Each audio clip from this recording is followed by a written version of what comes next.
Paolo Amico, uno dei killer del commando che uccise Rosario Livatino in silenzioso raccoglimento innanzi alla reliquia della camicia sporca di sangue che il giudice indossava al momento dell'agguato. Scenario è stato il carcere di Pavia nella casa circondariale Torre del Gallo che lo scorso 30 settembre ha organizzato una manifestazione per commemorare la memoria del magistrato poi divenuto beato. E Paolo Amico ha fissato lungamente quella camicia dalla quale era venuta una richiesta di pietà, quella di non uccidere quel giudice ragazzino, domanda che non ha trovato risposta se non quella dei colpi mortali. Sono stati di nuovo idealmente uno di fronte all'altro, Rosario Livatino e il suo assassino, con quella camicia che tra le sue macchie di sangue e i colori sbiaditi rappresenta tutta una storia di vita, di coraggio, di morte per un ideale, e la volontà di portarla all'interno del carcere, perseguita dal Centro di Solidarietà John Bonomi,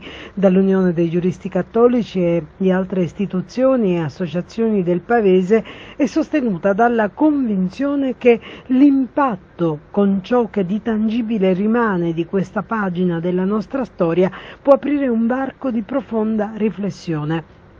Certamente quell'immagine del killer in raccoglimento innanzi a ciò che rimane a testimonianza di un gesto efferato, compiuto, rappresenta un'immagine che scuote le coscienze dei ristretti presenti e che a Don Gero Manganello, custode della reliquia, la camicia intrisa di sangue, che ne ha raccolto le considerazioni, ha detto: è un dovere partecipare al momento e dare la mia testimonianza per l'errore commesso negli anni della gioventù di avere partecipato all'omicidio di Rosario Livatino. Don Manganello, presente all'incontro e sentito dal settimanale della diocesi di Agrigento, l'amico del popolo, ha affermato: è stato un errore dettato dall'incoscienza e dalla spavalderia di un ventenne che pensava di poter fare tutto. Lui non conosceva Rosario Livatino. Da quando si trova in carcere, attraverso lo studio e l'approfondimento,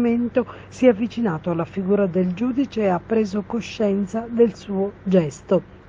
In carcere, ha detto Amico a Don Manganello, che ha vissuto il momento della visita come un pellegrinaggio penitenziale, ha iniziato un cammino di conversione sia umana che spirituale.